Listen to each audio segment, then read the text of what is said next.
काटा हरा के खियाई गौरा दुल्हा में कोई लूट गई।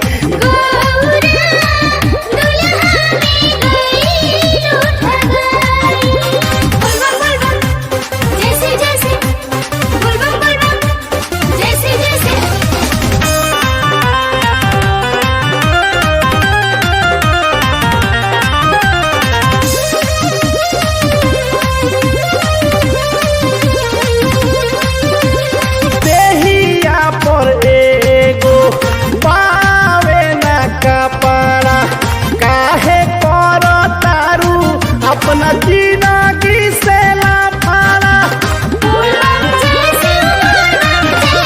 देहिया पर एगो पावे न कपड़ा काहे कर तारू अपना जिंदगी से लाफाड़ा।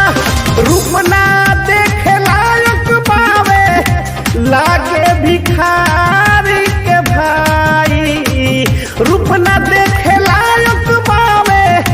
लागे भिखारी के भाई गौरा दुल्हा में कोई लूट गई।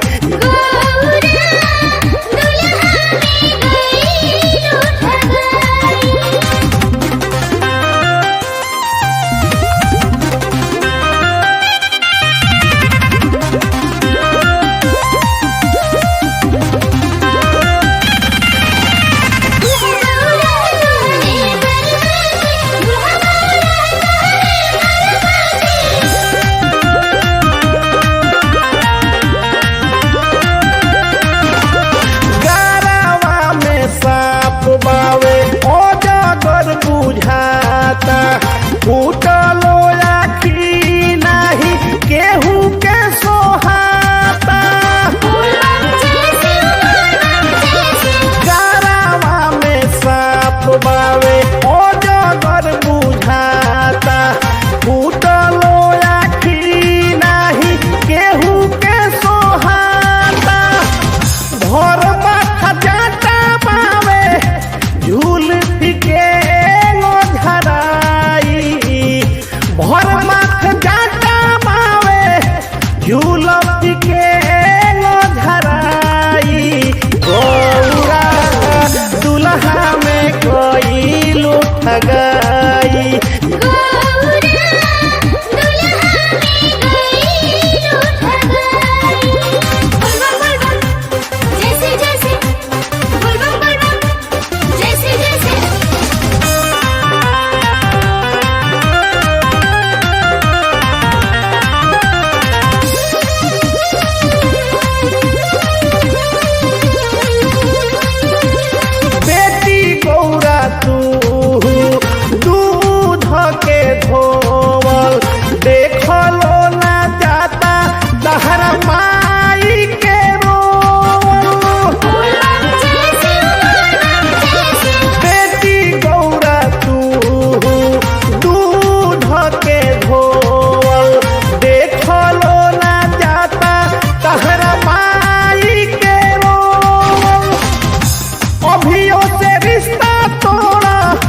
एही में पावे भलाई अभियो से रिश्ता तोड़ा एही में